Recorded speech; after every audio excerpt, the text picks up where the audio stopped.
Please stop pushing. I can't take this anymore. The concert venue is packed tight. A man behind me keeps pressing into my backside. I'm wearing a mini skirt today with a thong underneath, and it only makes the situation worse. He lifts my skirt and presses himself against my hips. As the atmosphere heats up, someone in front of me slams into me, and I stumble back a step. My body stiffens as I feel like something just slid inside me. My name was Mandy Cox, and I was a diehard fangirl. I wanted a celebrity to notice me, so I dressed for attention.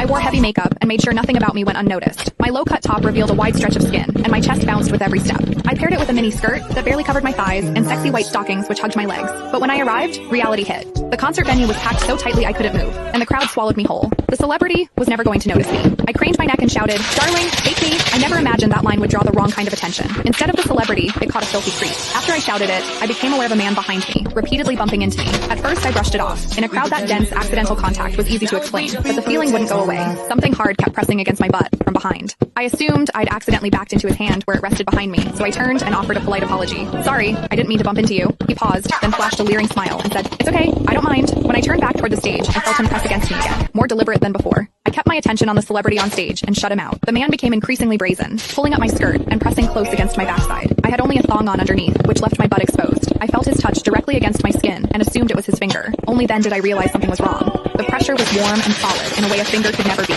My mind lurched as the truth hit me. In the 20 years of my life, this was the first time a man had ever molested me. Fear surged through me, sharp and overwhelming, and my body reacted with an instinct to flee, but there was no way to move. The concert floor was packed wall to wall, leaving me stuck where I stood. I drew myself tight, bracing as if tension alone could keep the fear out. As I did, my hips closed around the man's so-called finger, trapping it between my cheeks. An unfamiliar sensation followed, and warmth rose to my face. What confused me was that I didn't recoil from it. There was a muted comfort to it, and against my will, it sparked a faint sense of expectation. The man behind me seemed to take it as a signal. He moved in closer, repeating the motion until the intrusion was unmistakable. I had lived a sheltered life as a college student, and now I was being toyed with by a stranger while surrounded by people. Shame surged within me without warning. I felt the urge to sob, but my throat closed, and my voice deserted me. Worse still, the pressure forced my thong inward and sent a restless, prickling discomfort through my body that wouldn't fade.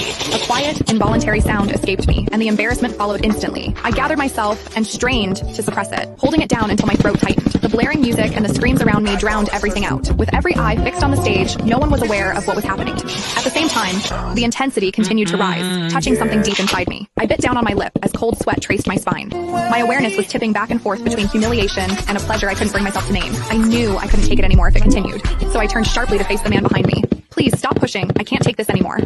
When I finished speaking, the man leaned toward me and whispered in my ear, "Is it exciting, the way I'm pushing against you?" The shame was overwhelming, and I was on the verge of crying. "I'm a virgin. I've never done that kind of thing. Please, let me go." He didn't stop. Instead, his gaze burned deeper as he seized my waist, the pressure growing stronger. "You're really a virgin? Then let me show you what it feels like to be a woman." Click the link in my bio to get the full story for free.